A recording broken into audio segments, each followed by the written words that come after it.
Get ready to dive into a story that defies reason and reveals the darkest side of human nature. Before we begin, leave a comment telling us where you're watching from now. This story needs to be heard, and you're a part of it. It's the year 1912. The heart of the Ozarks Mountains in Missouri throbs with rustic, secluded life. Back then, these oak and pine-covered hills were a world apart, where families lived separated by miles of winding trails and rivers that cut through deep valleys. The region was known for its wild beauty, but also for the secrets that ancient trees kept silent. In Webster County, a remote area even by local standards, there once stood a property that stood out for its peculiar seclusion. The farm sat atop a wooded hill, accessible only by a dirt road that wound between limestone rocks and crystal-clear streams. It was there that two women lived, who became part of the region's dark folklore. The sisters were identical twins, born late in the previous century, when the Civil War was still a vivid memory and fireside chatter. Their names were Sarah and Catherine Aldridge, though some early records used different spellings, as was often the case in those days. They had inherited property from a distant uncle who had died without direct descendants, leaving behind a sturdy frame house, barns in reasonable condition, and nearly 100 acres of hilly land. What made these women remarkable wasn't just their unsettling physical resemblance. Since arriving in the region around 1955, they've developed a contradictory reputation. To some distant neighbors, they were just two reserved single women trying to survive in a male-dominated world. To others, there was something unsettling about the way they conducted their affairs. The twins were around 30 years old when the first strange reports began to circulate. They were described as ordinary-looking women by the standards of the time, with dark hair always tied in tight buns, simple dresses made of thick fabric, and hands calloused from work. But there was one detail everyone mentioned: their eyes. Blue as winter ice, with a glow that some described as mesmerizing and others as disturbing. The Aldridges' farm was self-sufficient. They grew corn, beans, and potatoes in small terraced gardens on the hillside. They raised chickens, pigs, and a few cattle. Occasionally, they sold eggs and cheese in the nearest town, Marshfield, about 12 miles away. The trip took almost a full day by wagon, considering the rugged terrain and poor condition of the country roads. What began to fuel suspicion was a pattern that emerged over the years. Lone travelers, almost always men, were seen heading up toward the sisters' property. Some were traveling salesmen who roamed the Ozarks selling tools, medicines, and fabrics. Others were itinerant workers looking for temporary work on the isolated farms. There were also those who simply passed through the region, seeking shortcuts between counties or fleeing trouble elsewhere. These men were attracted in various ways. Sometimes the sisters approached them in town, offering well-paying work on the farm. Other times, they were seemingly chance encounters at forks in the road, where one or both of the twins offered shelter for the night, a hot meal, and pleasant conversation. For men who spent weeks alone on the mountain trails, the promise of female companionship and hospitality was irresistible. The problem was simple and chilling. Many of these men were never seen again. At first, no one connected the disappearances. The Ozarks were vast and treacherous territory. Men would get lost in the dense forests, fall into ravines, be attacked by wild animals, or simply decide to change course without warning. Life back then was precarious, and disappearances were not uncommon in remote regions. Furthermore, many of these travelers had no close family or connections to motivate organized searches, but there were those who understood. A blacksmith in Marshfield told the local sheriff that at least 5 traveling salesmen had mentioned intending to visit the Aldridge sisters' farm, and none had returned to complete their sales routes. A traveling preacher reported seeing a young worker climbing the hill toward the property, and weeks later, the boy's family showed up in town looking for him, but received no satisfactory answer. The Webster County Sheriff at the time was a man named Thomas Brennan, a veteran of the westward expansion and known for his cautious approach. Brennan wasn't one to jump to conclusions, but he also wasn't one to ignore suspicious patterns. In 1911, he began informally documenting reports of disappearances that seemed connected to that particular area of the Ozarks. What made matters more complicated was the Aldridge sisters' very nature.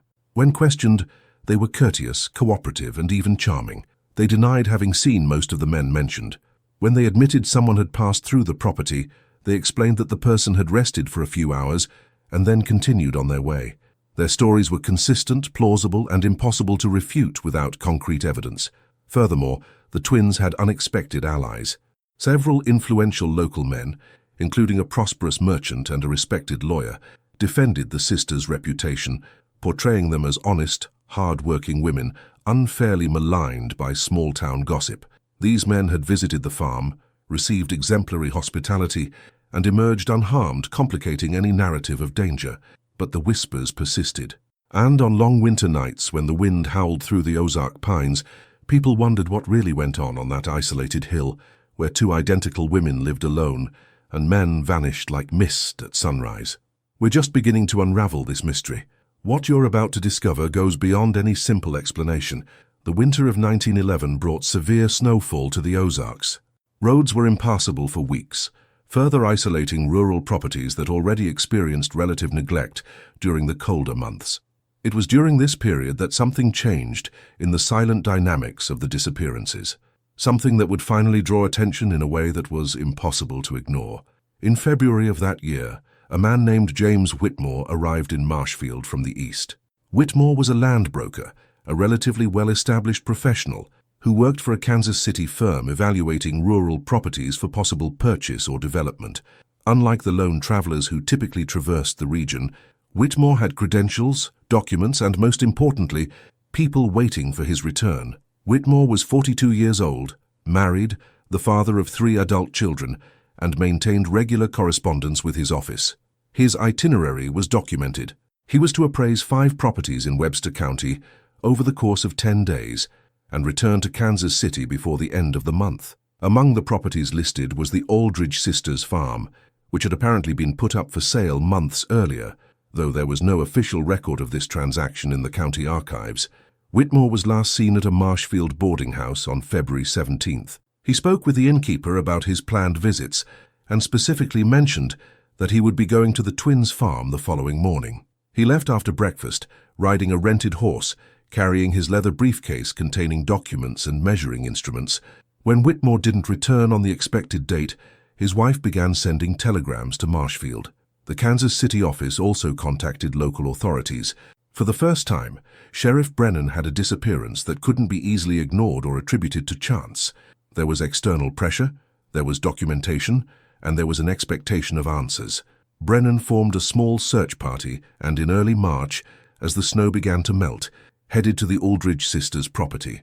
What he found there was disconcerting in its very normality. The twins greeted them with cold but not hostile politeness. They confirmed that Whitmore had been there, that they had discussed the possible sale of the property, but that he had decided the price was too high and left around noon on February 18th. Sarah, or perhaps it was Catherine, no one could tell them apart for sure, explained that Whitmore had mentioned planning to visit another farm farther north before returning to Marshfield. He seemed in a hurry and had declined the invitation to lunch. He took only water to the canteen and continued on the trail to the upper valleys of the Ozarks. The story was plausible. The search party searched the area for 3 days, but the spring thaw had turned the trails into mud and the rivers into dangerous rapids. It was entirely possible that Whitmore had crashed somewhere along the way. The Ozarks were full of hidden cliffs, deep caves, and areas where a man and horse could disappear without leaving an obvious trace. But Brennan wasn't convinced. He was observant and had noticed disturbing details during his visit to the farm. The property was well kept, almost meticulously organized. The barns were too clean for buildings that supposedly housed animals. There were areas of the land that appeared to have been recently turned, although the sisters explained they were preparing new beds for spring planting. And then there were the belongings. In one of the barns Brennan had briefly seen before being politely ushered out, what appeared to be work tools, old suitcases, and personal belongings piled in a corner covered with a tarp. When he asked about it, one of the twins explained that they bought items from travelers who needed to lighten their loads or who sold belongings for quick cash. It was a common practice in rural areas. Technically, there was nothing incriminating, but the feeling Brennan had upon leaving the property was that something deeply wrong was happening there, hidden beneath carefully constructed layers of normalcy. James Whitmore's case officially became a missing persons case. His name was entered in county records. His family offered a reward for information. Regional newspapers published brief stories about the land broker who had gone missing in the Ozarks. But with no body, No physical evidence and no witnesses other than his sisters. There was no legal basis for charges. That's when the letters appeared. 3 months after Whitmore's disappearance, the Marshfield post office began receiving strange mail. They were letters supposedly sent by men who had disappeared years before. One claimed to be from a traveling salesman who had disappeared in 1908. Another from a farmhand who hadn't been seen since 1909. The letters were brief, explaining that the senders had decided to start new lives elsewhere and asking that no one stop searching for them. The problem was that these letters had suspicious characteristics. The handwriting varied, but the writing style was curiously similar. Some contained grammatical errors that didn't reflect the supposed sender's known level of education. Most disturbingly, they had all been mailed from different small towns around the Ozarks, but always within a day or two's drive of Marshfield. Brennan suspected the letters were forgeries, attempts to close investigations and calm families. But proving that was another matter. Handwriting analysis was an imprecise science at the time, and there was no way to definitively trace the letters' true origin. Furthermore, some families, desperate for any news, accepted the letters as genuine and abandoned their searches. Meanwhile, at the Aldridge farm, life continued its peculiar rhythm. The sisters were occasionally seen at Marshfield, always together, always dressed identically, always maintaining that polite but impenetrable distance from others. They would buy supplies, sell farm produce, and return to their secluded hillside. Some local merchants began noticing patterns in the items the twins were purchasing. They were buying unusual quantities of salt, vinegar, and lime, substances that might have legitimate agricultural uses, but also raised questions. They were acquiring heavy tools, chains, and large quantities of thick fabric, nothing overtly suspicious, but when combined with the disappearances, each purchase took on a sinister weight. The spring of 1912 brought subtle changes. The Aldridge sisters seemed more cautious, less willing to interact with strangers. Some said they knew they were being watched. Others believed they had finally decided to end any questionable activities, if any. But Sheriff Brennan hadn't abandoned his discreet investigation. He began connecting fragmented information, talking to people in neighboring counties, reviewing old records, mapping the missing men's routes. What he discovered was a disturbing geographic pattern. Nearly all of the missing men had last been seen within a 20-mile radius of the Aldridge farm, and nearly all of them shared similar characteristics. They traveled alone, had few ties to the area, and carried some cash or valuables. In June of that year, Brennan made a risky decision. He recruited an agent from outside the region, someone the sisters wouldn't know, to approach them undercover. The man he chose was a Springfield private investigator named Robert Mackenzie, who had experience with complex cases and knew how to gain the trust of suspects. Mackenzie arrived in the area in late June, presenting himself as a prospector interested in evaluating potential mineral deposits in the Ozarks. It was a plausible occupation for that time and region. He spent weeks establishing his presence in Marshfield, talking to residents, and establishing a solid identity. And then, like so many others before him, he began climbing the hill toward the Aldridge twins' property, carrying his prospecting tools and a gun hidden under his coat. What he was about to discover would change everything. Robert Mackenzie was a seasoned man, accustomed to risky situations. At 37, he had worked as an investigator in Springfield for nearly a decade, handling cases ranging from commercial fraud to tracking fugitives. But even for someone with his experience, the assignment he had accepted carried a different weight. There was something about the stories about the Aldridge sisters that defied common logic. Before making his approach, Mackenzie spent 2 weeks meticulously studying everything he could gather about the twins.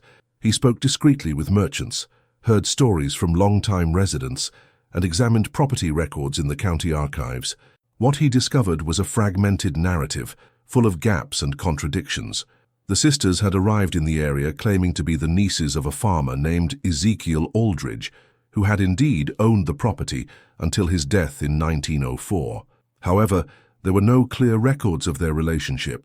Some documents suggested that Ezekiel was single and had no direct heirs. How then had these women obtained the land?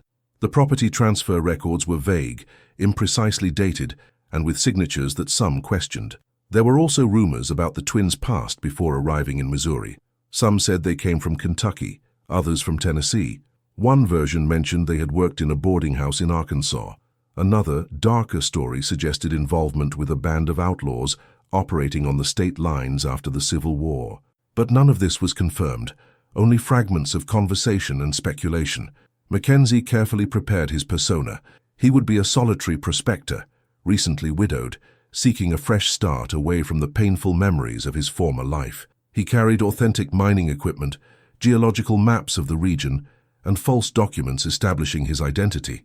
Most importantly, he carried a small 5-shot revolver hidden in a special compartment of his backpack, as well as a long-bladed pocket knife strapped to his leg. On June 28, 1912, Mackenzie began her trek to the Aldridge homestead. It was a clear morning, with sunlight filtering through the dense canopy of trees lining the trail. The air was thick with humidity, typical of Ozark summers, and the song of cicadas provided a constant soundtrack for her journey. The trail wound uphill for approximately 3 miles. It was steep in places, crossing smaller streams and skirting rocky outcrops. Mackenzie observed everything with a keen investigator. He noted that the trail was well maintained, free of invasive vegetation, suggesting regular use. At one point he saw what appeared to be relatively recent wagon tracks in the damp soil. When he finally saw the farm, he was impressed by its organization. The main house was a solid dark wood structure, 2 stories high with a wide front porch. There were 3 barns of varying sizes, a well-structured chicken coop, animal pens, and what appeared to be a covered well near the house. Everything was orderly, painted and well-maintained. It didn't look neglected or forbidding. It was Sarah who greeted him first, or at least that was the name she gave him. She stood on the porch, as if expecting a visitor, dressed in a simple dark blue dress. Her hair was pulled back in a perfect bun, and her blue eyes watched Mackenzie with a mixture of curiosity and caution. He presented his prepared story. He was a prospector, mapping the region for possible deposits of lead and zinc, common minerals in the Ozarks. He politely asked if he could examine some rock formations on their property and if there was any chance of buying fresh water and perhaps a meal. Sarah listened silently, her blue eyes never leaving Mackenzie's face. Then, without smiling, she nodded. She said her sister was in the back tending the animals, but he was welcome to come in. Her voice was curiously melodic, almost hypnotic, with a soft accent Mackenzie couldn't quite place.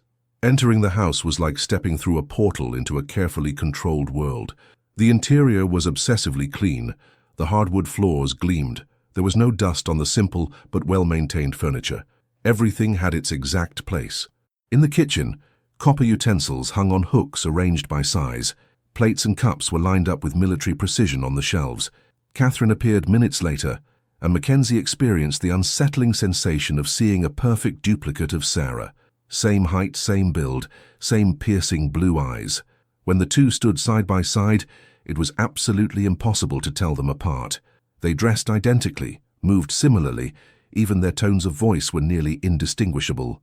The twins offered fresh water and homemade bread. They chatted politely about mining, the region and the weather. Mackenzie skillfully guided the conversation, mixing technical information about prospecting with casual questions about their life on the farm. The sisters answered, but always in a controlled manner, revealing little about their past or daily activities. What struck Mackenzie most was their synchronicity. Sometimes one would begin a sentence, and the other would finish it. They exchanged glances that seemed to communicate volumes without words. It was like watching a single organism split into 2 bodies. When Mackenzie asked permission to examine the rock formations on the property, the sisters agreed, but on one condition: one of them would accompany him. It was for safety, they explained. The property had dangerous areas, hidden ravines, and old abandoned mines from Ezekiel's coal days. They didn't want a visitor to get into an accident. Sarah was assigned to accompany him. They walked the property for hours. Mackenzie made genuine notes about geological formations, but his keen eye picked up on other details. He noticed areas where the soil appeared to have been recently disturbed. He saw one of the larger barns still locked with a sturdy padlock. He noted that there were more farm tools than 2 women would need. Sarah kept a constant distance, never too close, never too far. She didn't talk much, but when she did, her words were carefully chosen. At one point, as they examined a rocky outcropping near the property line, Mackenzie ventured a more direct question. He mentioned hearing in town about men who had visited the farm and then disappeared. He asked if the sisters weren't afraid for their safety, living so isolated. Sarah stopped. She turned slowly to face him, There was a moment of heavy silence, broken only by the wind in the trees. Then she smiled, a small, cold smile. He said people in small towns love to spin yarns, that single women were always the target of gossip and suspicion, that men disappeared in the Ozarks for dozens of reasons, and it was convenient to blame those who lived differently. His voice remained calm, but there was something sharp in the words, like a blade hidden in velvet. Mackenzie didn't insist. They returned to the house as the sun began to set. The sisters offered to let him stay for dinner and spend the night, as the trail back would be dangerous in the dark. It was exactly the kind of invitation that, according to reports, had preceded other disappearances. Mackenzie accepted, but kept all her senses alert. During dinner, a simple but well-prepared stew, she watched the twins' every move. They took turns serving, cleaning, and keeping the conversation going. There was a rehearsed choreography to their actions. Night fell over the Ozarks with the swiftness characteristic of the mountain region. The shadows lengthened, swallowing the barns and transforming the property into a collection of dark shapes against the darkening sky. Inside the house, oil lamps cast a yellowish light that created more shadows than illumination. Mackenzie was shown to a room on the second floor. It was Spartan but clean, with a narrow bed, a small desk, and a window overlooking the back of the property. The sisters said goodnight and went downstairs. He heard the sound of a door being locked downstairs. Alone in his room, Mackenzie couldn't sleep. He sat on the bed, his revolver now in his hand, and waited. The hours passed slowly. The house creaked with the nocturnal sounds typical of old buildings. Outside, owls hooted and the wind whispered through the pines. It was around midnight when he heard it, soft footsteps downstairs, women's voices murmuring. And then, a sound that made his blood run cold, the creaking of heavy wood being dragged, coming from somewhere below the house. There seemed to be a basement or subterranean space he hadn't seen during the day. Mackenzie got up silently and walked to the window. The crescent moon provided enough light to make out the shapes of the barns.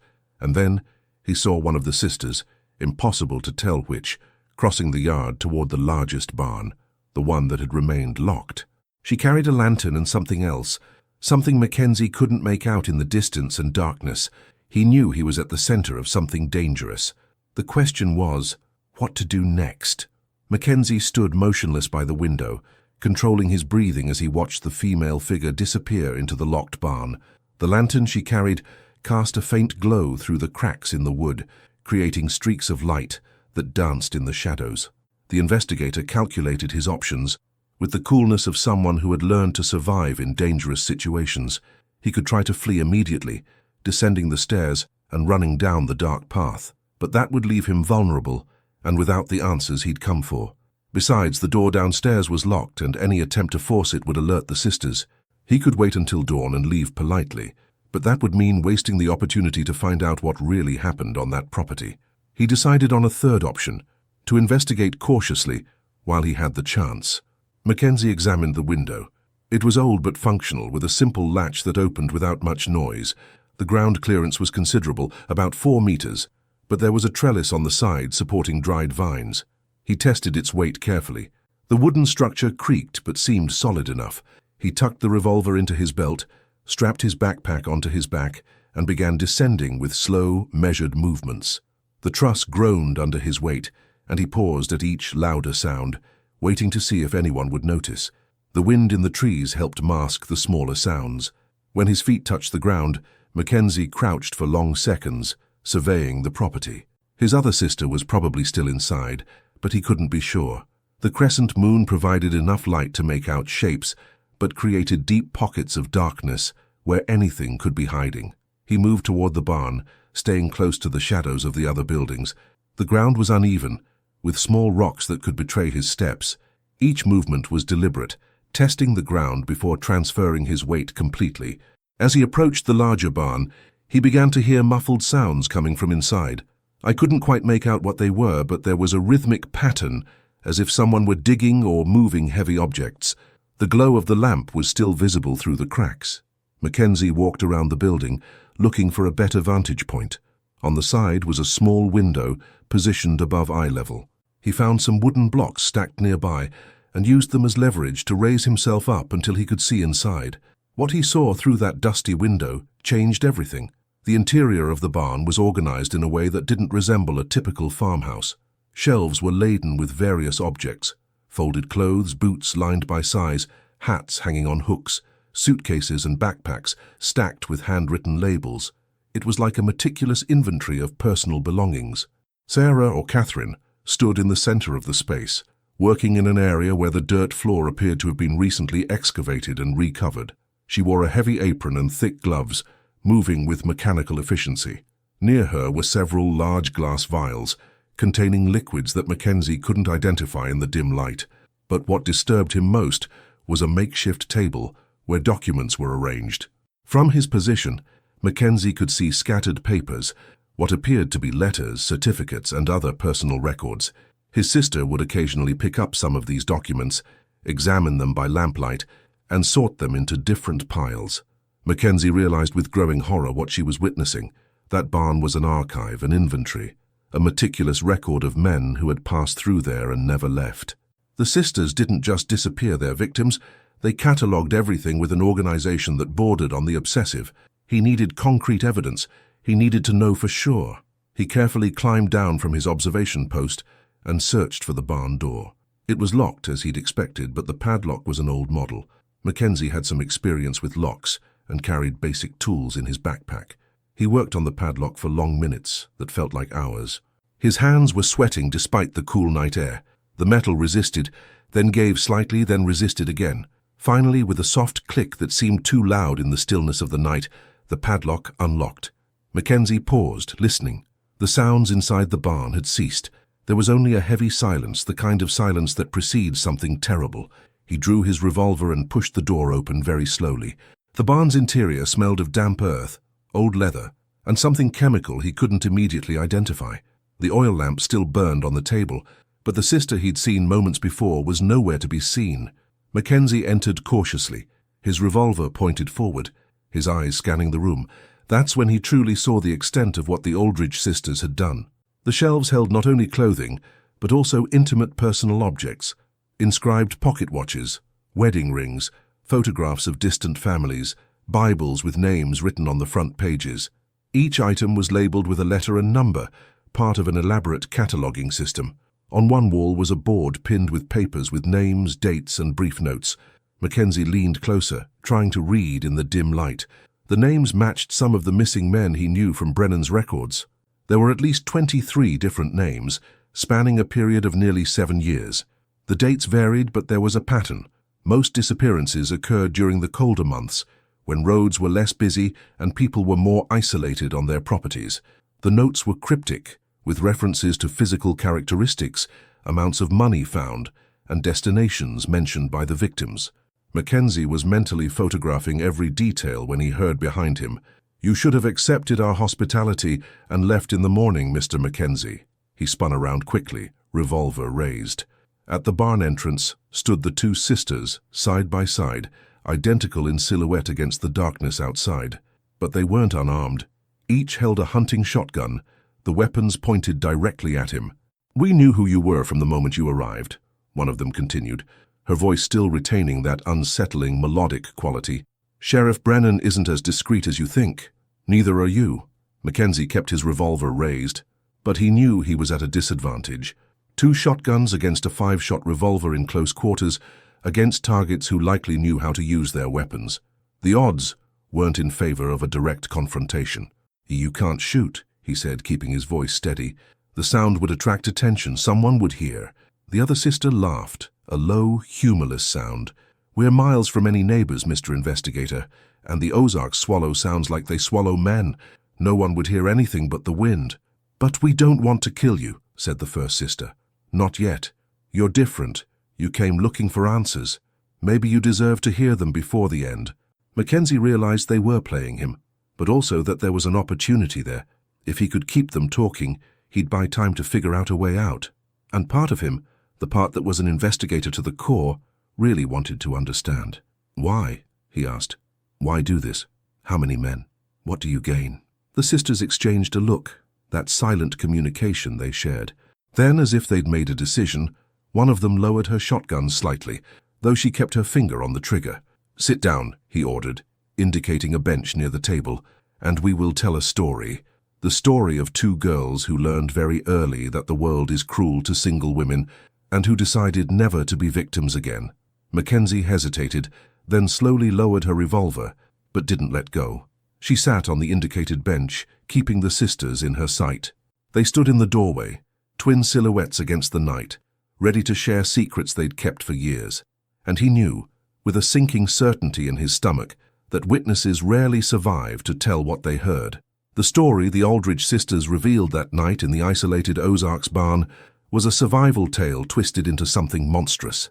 Mackenzie listened, keeping her posture alert, as the twins alternated their words, as if sharing a single voice split between two bodies.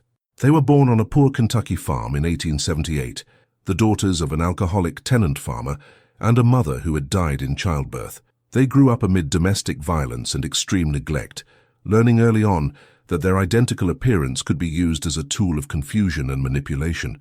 When they were 16, their father tried to sell them to a brothel in Louisville. They fled that same night, taking with them the meager money he had hidden, and never looked back. The following years were spent traveling through the border states, working in boarding houses, taverns, and other disreputable establishments. They quickly learned that men were simultaneously their greatest threat and their greatest opportunity. They discovered that lone travelers carried money and valuable documents, and often had no one to look for them when they disappeared. The first time had happened almost by accident, at a boarding house in Tennessee, around 1897. A drunken horse trader had become violent, trying to force one of them into his room. The other sister intervened with a kitchen knife. The man died quickly, more from shock than from his injuries. They hid his body in an abandoned well at the back of the property, took his money and left before dawn. What surprised them was how easy it was. No one had sought the merchant with much determination. He was just another traveler in an era when people were constantly disappearing along the poorly guarded roads of the rural South, and the money they obtained was enough to live comfortably for months. The second time was deliberate. An itinerant preacher in Arkansas, a man who preached morality but who had attempted to abuse one of the sisters when she was alone washing clothes in the river. This time there was no hesitation, no accident. They planned, executed and concealed the evidence with increasing efficiency. Over the following years they developed a method. They identified suitable targets, lonely men, preferably those without close family or strong ties to local communities.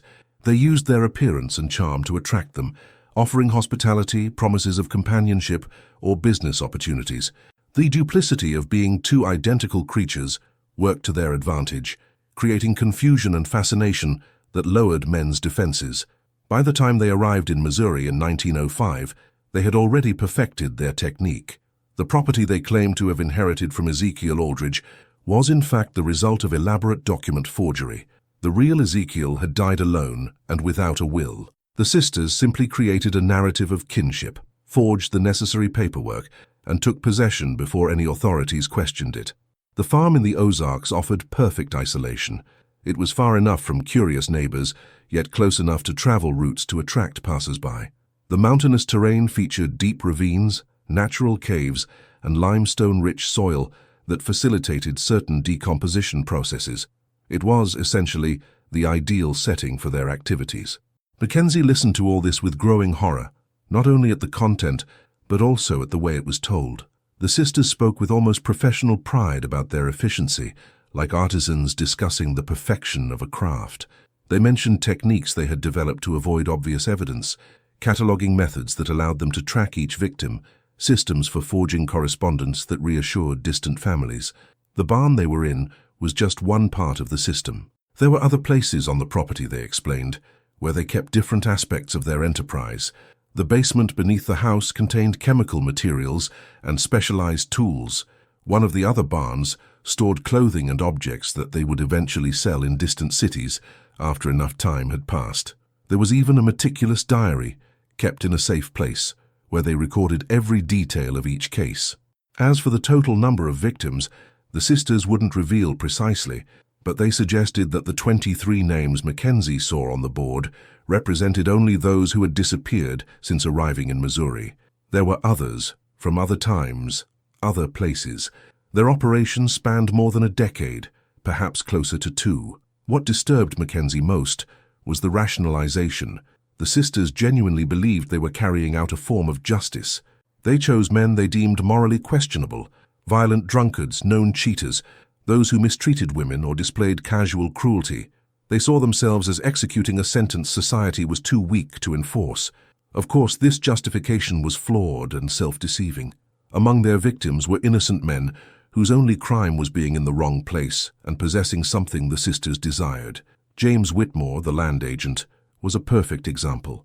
A family man, a respectable professional, killed simply because he carried valuable documents and enough money to be worth the risk. As the sisters spoke, Mackenzie constantly evaluated his escape options. The barn had only one main entrance, where they were positioned. There was the small window he'd observed earlier, but escaping through that window at gunpoint would be suicide. His hands still gripped the revolver, but any sudden movement would result in pellets piercing his body before he could fire 2 shots. The sisters' narrative eventually turned to recent events. They had noticed Sheriff Brennan's increased attention after Whitmore's disappearance. They knew they were being watched more closely, so they had become more cautious, turning down opportunities, letting certain travelers go unharmed, even when they could have captured them. When Mackenzie arrived disguised as a prospector, they recognized him almost immediately. They'd seen investigators before, knew the signs, the way he observed everything with excessive attention, the overly cautious questions, the equipment that looked authentic but was used slightly incorrectly. They decided to toy with him, letting him think he was leading the investigation when in fact he was being led into a trap. The original plan was to eliminate him during the night, while he slept, making it appear he'd left in the morning and crashed somewhere on the return trail. His body would be found weeks later, if found at all, an apparent victim of the treacherous Ozarks. But when they saw him exploring the barn, they decided on a different approach. Mackenzie posed a serious threat, but also an opportunity. If they could successfully make him disappear, they could use his identity and documents to create a false trail. They could send letters like the private investigator reporting that he hadn't found anything suspicious at the Aldridge farm and had moved on to investigate other theories in different regions. This would divert their attention for a considerable period. The revealing conversation in the barn lasted nearly 2 hours. The sisters seemed almost relieved to finally share their story with someone who could understand the complexity of their endeavor.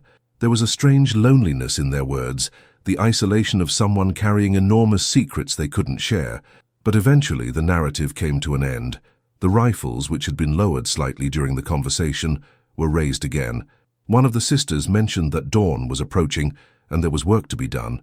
They looked at Mackenzie with something that could have been mistaken for regret, but was likely just an acknowledgement of a necessary task. It was at that moment, when execution seemed inevitable, that fate intervened unexpectedly.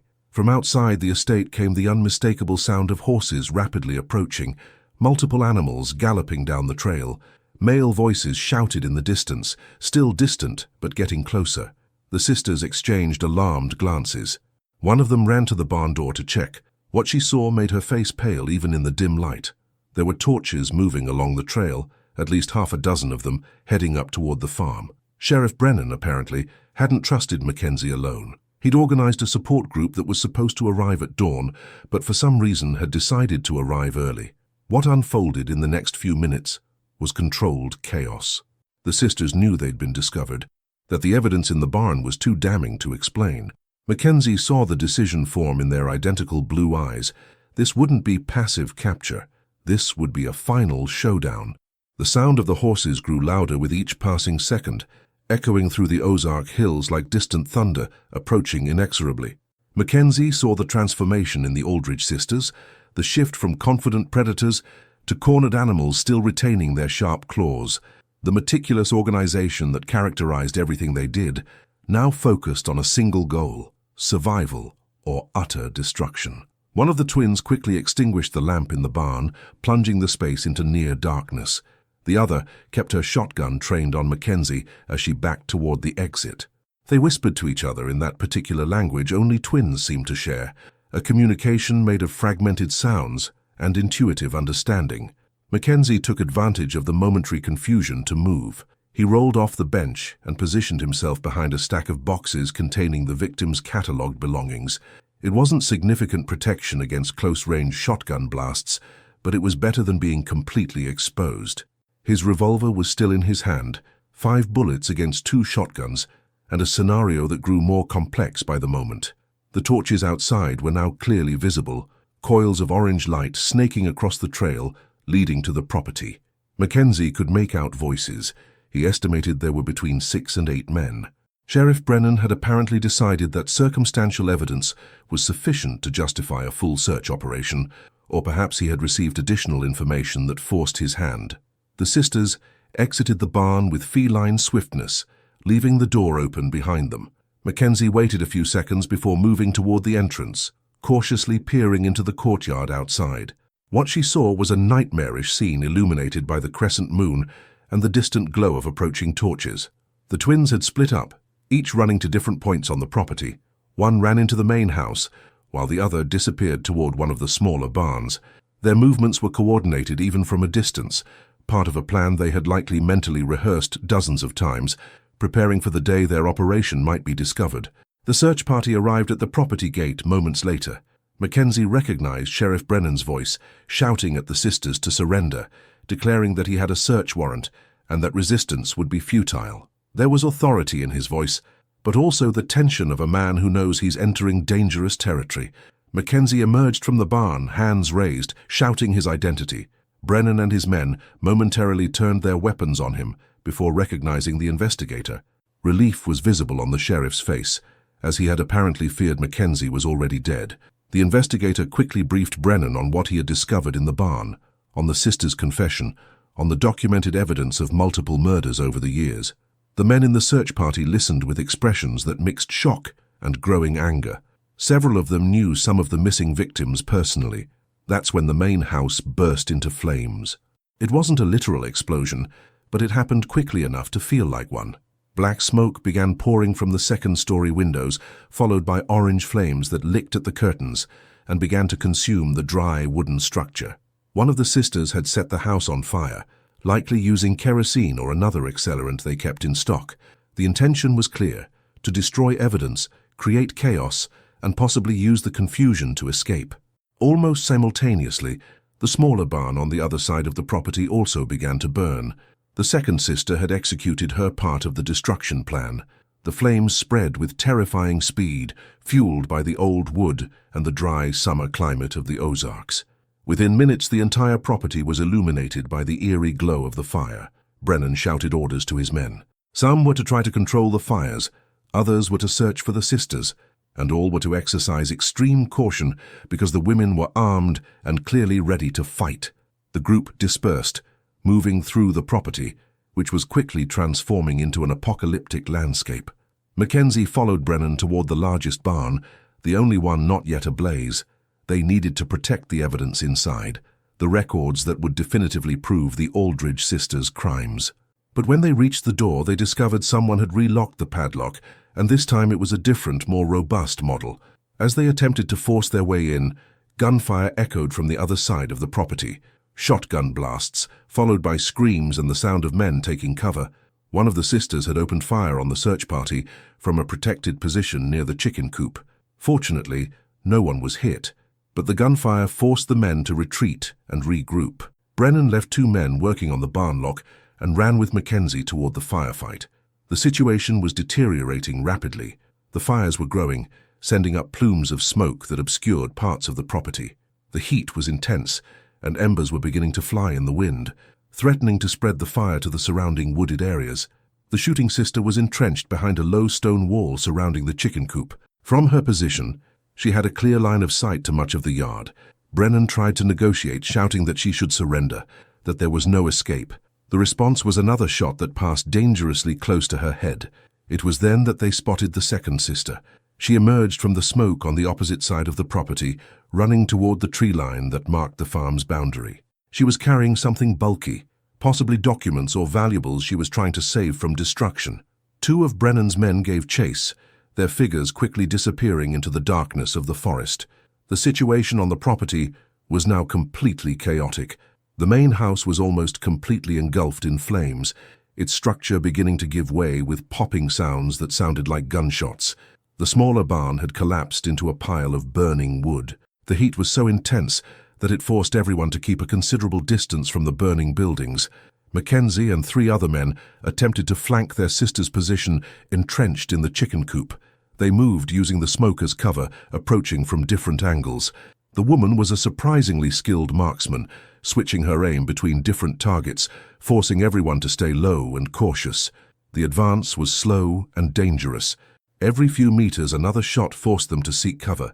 The shotgun she used needed to be reloaded after every 2 shots, and Mackenzie began counting the shots, waiting for the moment when she would need to stop and reload again.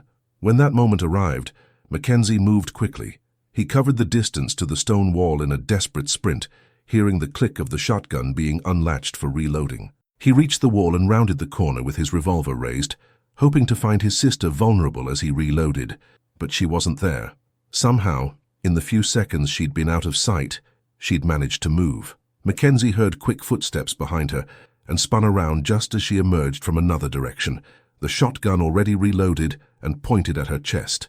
Her blue eyes shone with savage intensity in the firelight, and for the first time, Mackenzie saw true hatred in that face. The shot that saved her life came from Brennan, who had appeared from a different angle and was shooting not to kill but to disarm.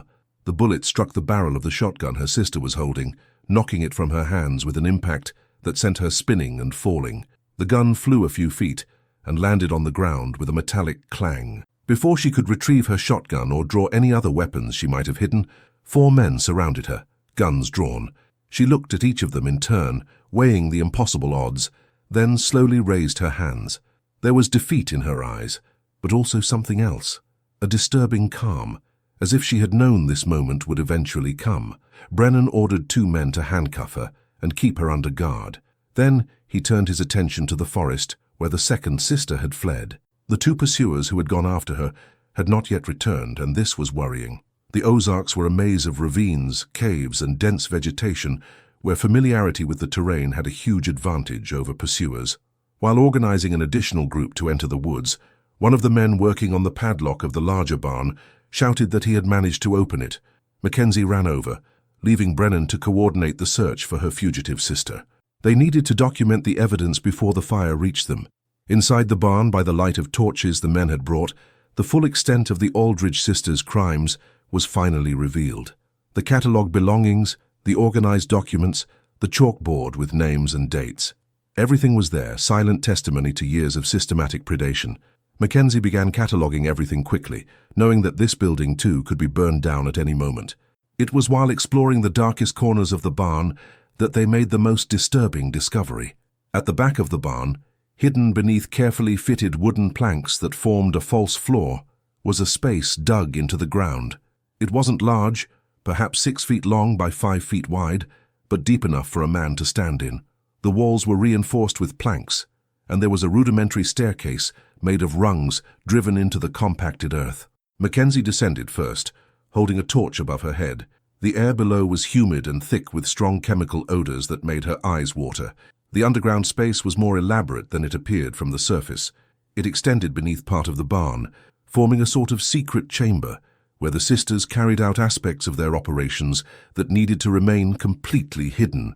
Large ceramic and metal containers lined one wall, some containing liquids Mackenzie suspected were acids or other substances used to accelerate decomposition. Tools of various kinds hung from hooks, including some that made her stomach churn at the thought of their purpose. And there were more documents, stored in tin boxes to protect against moisture.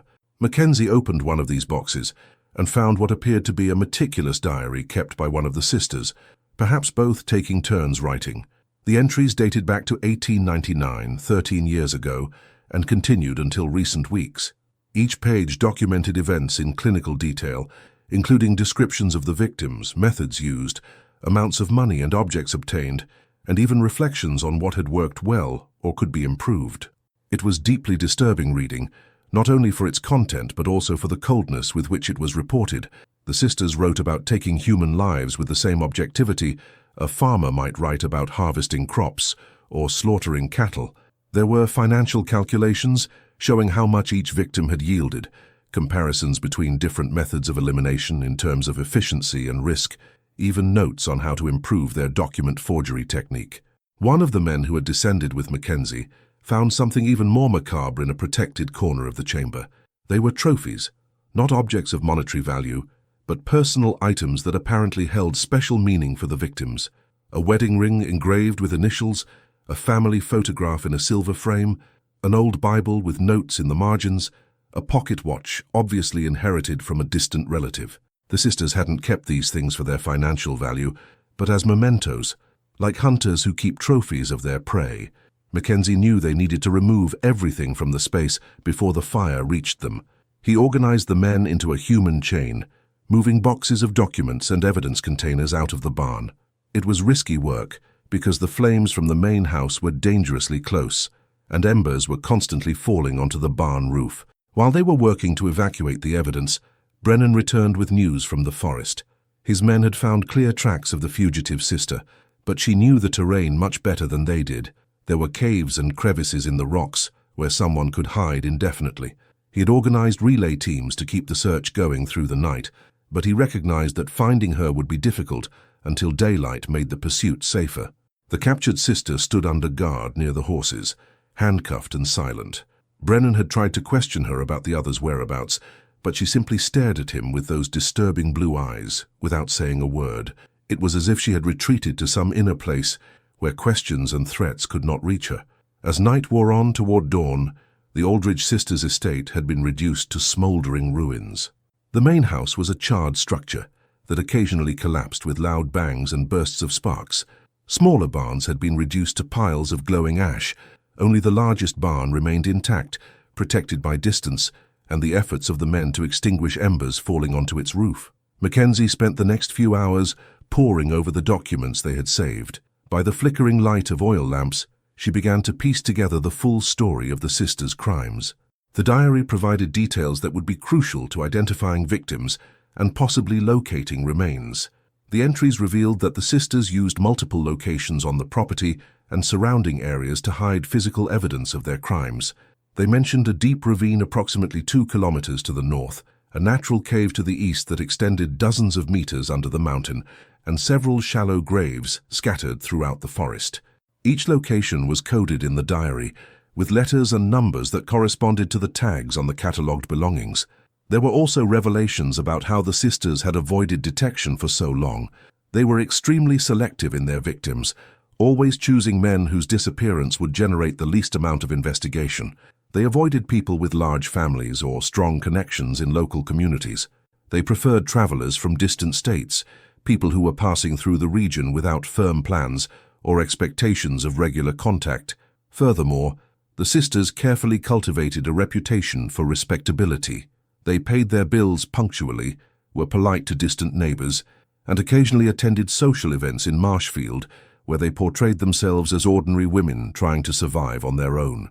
This facade of normalcy was so convincing that when rumors began to circulate, many people simply refused to believe that two single, seemingly harmless women could be responsible for something so monstrous.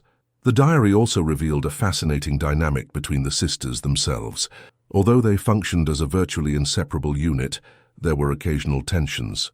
One of them, impossible to determine which because they didn't sign their entries, was more cautious and wanted to slow down their activities.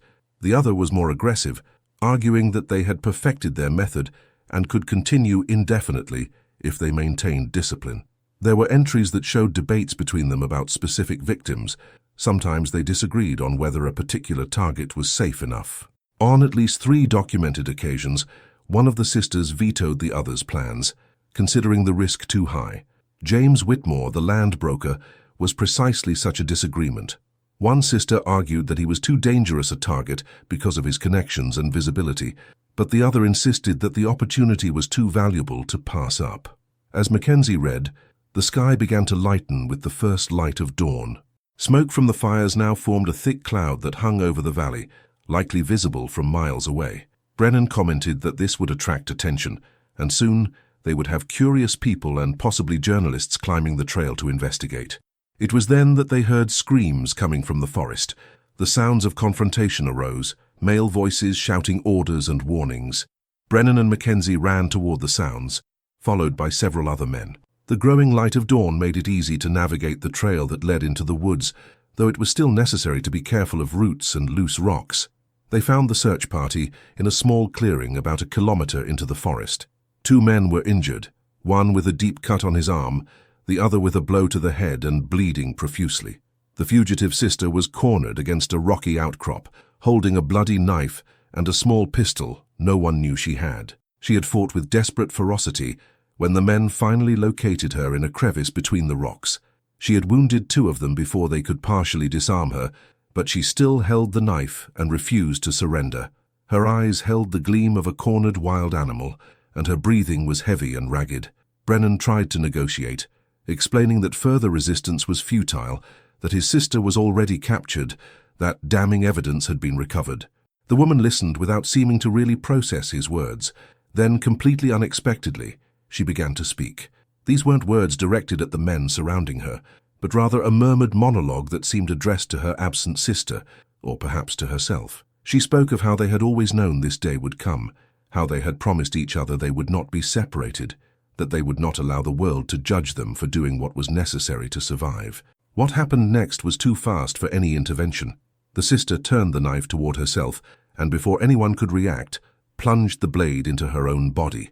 The movement was deliberate and precise, executed with the same cold efficiency that characterized everything the sisters did. She fell to her knees, then to the side, the knife still embedded in her torso. The men rushed to help her, trying to stop the bleeding, but it was clearly too severe. She had intentionally struck vital organs, knowing exactly how to ensure the injuries would be fatal. Her blue eyes stared up at the sky shining through the treetops, and there was something on her lips that could be mistaken for a smile. She died there in that clearing beneath the oaks of the Ozarks, before any medical help could arrive. Her last words were inaudible, a whisper lost in the morning wind. News of the death reached the estate, as the sun finally broke through the horizon, bathing the smoldering ruins in a golden light that seemed cruel in its beauty. Brennan ordered the body brought back and covered with tarp, kept under guard until the county coroner could conduct an official examination. The surviving sister was informed of her twin's death, but her reaction was impossible to interpret. Her blue eyes simply blinked once, then fixed on some distant point, and she said absolutely nothing. The following days turned into a massive investigation and recovery operation. Brennan requested help from neighboring counties, and soon dozens of men were working on the property and surrounding areas. Using the diary and coded maps Mackenzie had deciphered, they began systematically excavating the sites the sisters mentioned in their meticulous records. The ravine to the north revealed partial remains of at least 5 individuals, bones bleached by time, and the natural elements of the Ozarks. The cave to the east contained more evidence, including clothing preserved by constant moisture and personal items that could be correlated with specific victims. Over the course of 2 weeks, workers uncovered fragments from more than 20 different people in various locations throughout the region. The work was grim and exhausting. Men accustomed to the harshness of rural life were still visibly shaken when they discovered human remains hidden beneath layers of earth and stone. Some were mere bone fragments, others were more complete, preserved by specific soil or temperature conditions. Each discovery was carefully documented, photographed when possible, and respectfully removed for later examination. Mackenzie remained in the region throughout this process, working alongside Brennan to connect physical evidence to documentary records. His expertise as an investigator was crucial in organizing the massive amount of information into a coherent narrative that could be presented in court.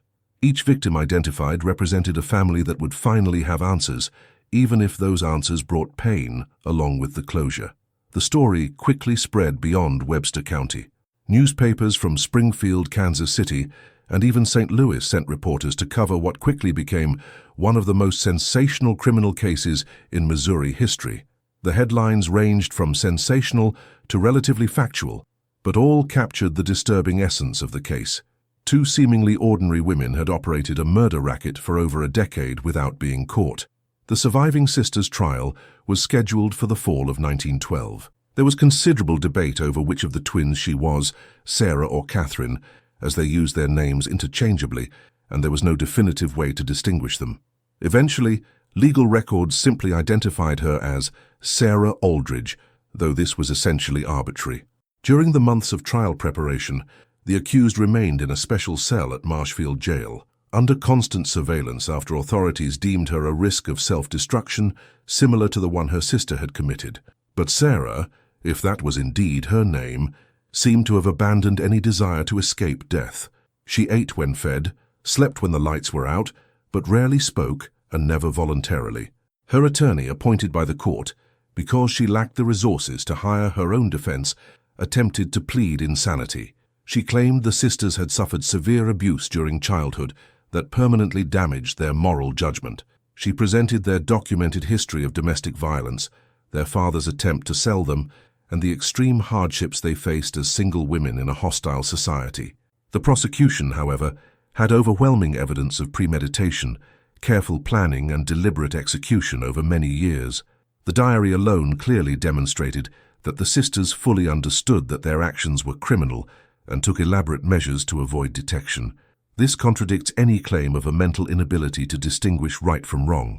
The trial began on October 12, 1912, in a temporary courthouse established in Marshfield because the regular building was too small to accommodate public interest.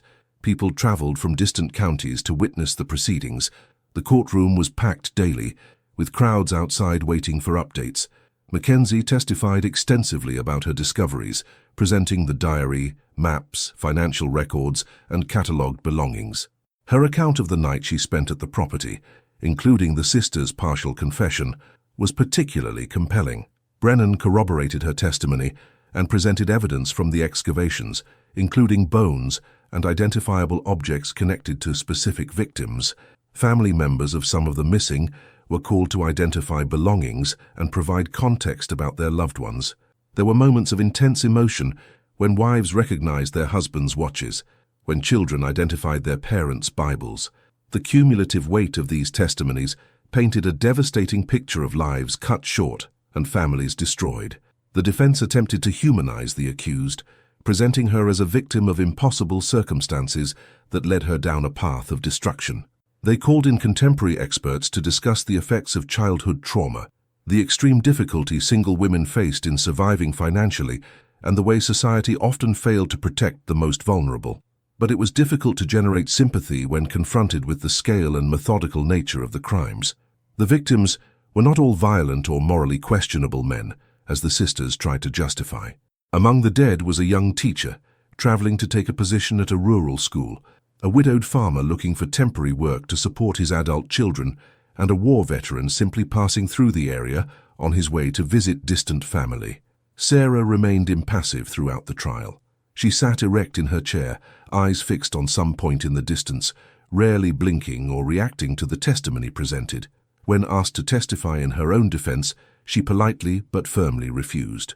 Her attorney argued that she was psychologically incapable of adequately participating in her defense, but medical evaluations determined that she was competent, just uncooperative. The jury, composed of 12 county men, deliberated for less than 3 hours before returning its verdict. Guilty of premeditated murder on multiple counts. The sentence, given the severity and number of the crimes, was death by hanging, the standard method of execution in Missouri at the time. Sarah listened to the verdict and sentence without a visible change in expression. She didn't cry, didn't protest, didn't show any discernible emotional reaction. She simply nodded once, almost imperceptibly, as if confirming something she already knew was inevitable. The execution was scheduled for February 28, 1913, a date that would allow time for automatic appeals and legal reviews. During the months of waiting, Sarah remained in her cell, maintaining the same unsettling silence that had characterized her behavior since her capture. Guards reported that she could sometimes be heard talking softly at night, but when they checked, she was always alone, apparently speaking to her dead sister. Attempts were made to obtain a full confession from her, hoping it would provide information about additional victims or undiscovered disposal sites. A local pastor visited her regularly, trying to offer spiritual comfort and encourage repentance. Sarah received him politely, listening to his sermons in silence, but never offering more than monosyllables in response. Mackenzie visited her once, about a month before her execution. He had no professional obligation to do so, but he felt the need to somehow understand the minds behind the crimes he had investigated. He sat on the other side of her cell bars and tried to strike up a conversation. For a long time, Sarah simply stared at him with those blue eyes that seemed to see right through him to something beyond. Then, surprisingly, she spoke. Her voice was low, almost a whisper but clear. She offered no additional confessions or revelations about unknown victims. Instead, she spoke about her sister. She described how they had been inseparable since birth, how they shared thoughts and feelings in ways that normal people could never comprehend. She explained that when her twin died in that clearing, part of her had died too, and what remained was only an empty shell waiting to be reunited with the other half of her soul. Mackenzie listened, trying to find some humanity in those words, some glimmer of remorse for the lives taken. But all she felt was a profound emptiness, a lack of empathic connection with anyone other than her dead sister.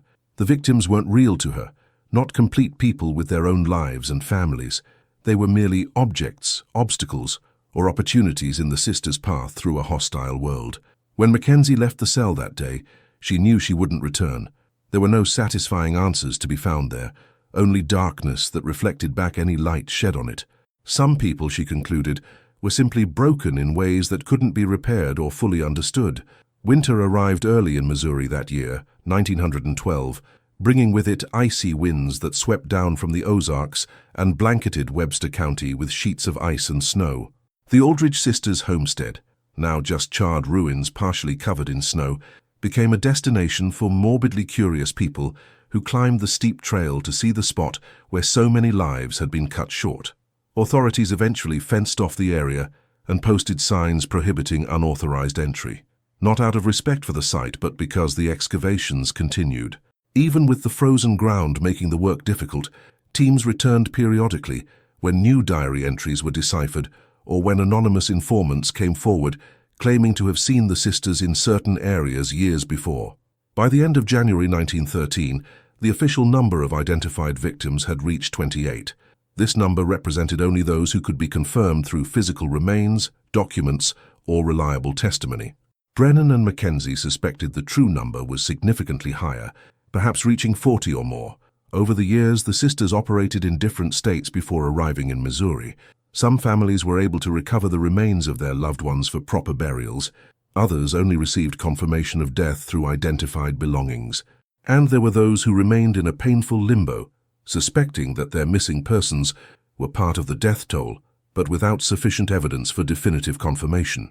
The months-long wait for the execution were marked by heated debates in the press and legal circles.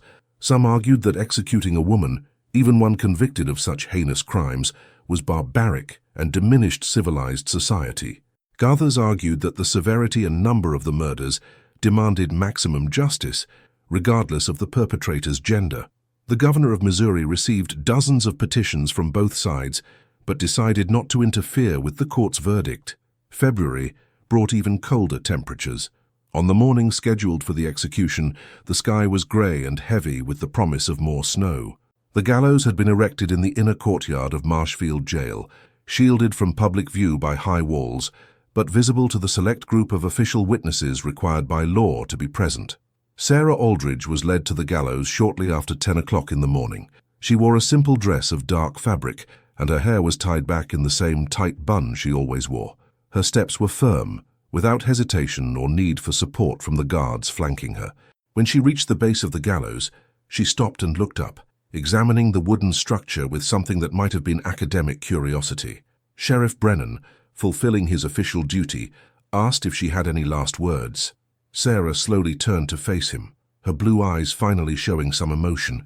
It wasn't fear or regret, but something close to relief. She parted her lips and spoke, her voice low but clear enough for everyone present to hear. She said she didn't ask for forgiveness because she didn't believe she deserved or needed it. She explained that she and her sister had done what was necessary to survive in a world that offered no alternatives for women in their circumstances. She asserted that she would soon be reunited with her twin, and that was all that mattered. Then, without another word, she climbed the steps to the gallows without assistance. The executioner adjusted the rope around her neck with professional efficiency. Sarah kept her eyes open, looking straight ahead, without trembling or crying. When the hood was offered to cover her face, she refused with a subtle shake of her head. She wanted to face death the same way she had faced life, with her eyes open and without illusions. The trapdoor was opened at 10:17. The body fell with a force calculated to break the neck instantly, a method considered more humane than slow strangulation. The doctors present pronounced death a few minutes later, confirming that the end had been swift. Sarah Aldridge, or Catherine, or whatever her real name was, had ceased to exist. His body was buried in an unconsecrated area of Marshfield Cemetery, far from the respectable graves of local citizens. There was no headstone, just a simple marker with an identification number. Over the following years, people occasionally visited the site, some out of morbid curiosity, others seeking some kind of closure or understanding. Eventually, even these visits ceased, and the grave was forgotten by all but the occasional student of historical crime. The Aldridge sisters' case left a deep scar on Webster County and the surrounding Ozark communities. For years afterward, people spoke in whispers about the twins who had hunted men in those mountains. Parents warned their children against accepting hospitality from strangers. Travelers became more cautious about trekking isolated trails. The abandoned property became the subject of local legend, with stories growing more elaborate and supernatural with each retelling. Mackenzie returned to Springfield after the trial, carrying with him memories that would haunt him for the rest of his life. He continued working as a private investigator for another 2 decades, handling a variety of cases, but nothing ever compared in scale or psychological impact to the Aldridge case. In his personal memoirs, written years later, he devoted an entire chapter to that investigation, trying to process and understand what he had witnessed. Sheriff Brennan remained in his position until his retirement in 1922. He never spoke publicly about the case beyond what was necessary for official proceedings, but those close to him knew that those months of investigation had fundamentally changed him. He had become more skeptical, more cautious in his assumptions about human nature. The idea that 2 seemingly ordinary women could conceal such a capacity for systematic violence had shaken his convictions about being able to judge people's character. The victims' families moved on with their lives as best they could. Some found some measure of peace in finally receiving answers, however painful. Others remained scarred by loss, by the cruel and casual nature with which their loved ones had been taken. Survivor gatherings occurred occasionally in the following years, informal support groups where people who shared similar trauma could speak freely. The case documents, including the sisters' diaries, were sealed by court order for 50 years, deemed too disturbing for general public access. When they were finally opened for historical research in the mid-20th century, they confirmed and in some cases exceeded estimates of the extent of the crimes. Researchers discovered references to additional victims in other states who had never been officially connected to the case. The Ozarks property was never rebuilt. Eventually, the forest began to reclaim the land, trees and vegetation growing over the burned foundations. Today, more than a century later, little remains visible of the site. Only those who know the history and search carefully can find fragments of stone foundations beneath layers of leaves and moss, silent testimonies of events we would rather forget, but must remember. This case reminds us that evil rarely comes with obvious warnings. It uses no identifiable signs or announces its intentions. Sometimes it comes disguised as hospitality, hidden behind polite smiles and offers of help. The Ozarks hold many secrets in their ancient hills and deep forests, and the story of the Aldridge sisters is just one among many dark tales these mountains have witnessed over the centuries. For those who hike these trails today, enjoying the region's natural beauty, it's hard to imagine that such horrors once occurred there. But the story remains, preserved in dusty archives and memories passed down through generations. It's a story that makes us uncomfortable precisely because it challenges our expectations and forces us to confront uncomfortable truths about the human capacity for calculated cruelty.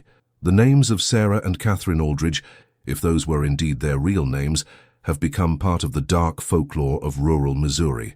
Their legacy is one of lost lives, broken families and shattered communities, but it is also a reminder of the importance of vigilance, the need to question superficial appearances, and the responsibility we have to protect the vulnerable in our society. The Ozarks continue their indifferent existence, silent witnesses to generations of human lives passing like seasons. The wind still blows through the pines, the streams still run through the valleys, and the earth still holds its secrets. But for those who know the story, there is always a haunting whisper in that wind, a deeper shadow beneath those ancient trees. If this disturbing story touched you in any way, leave your reaction in the comments. Subscribe to the channel for more dark accounts of American history that challenge our understanding of human nature.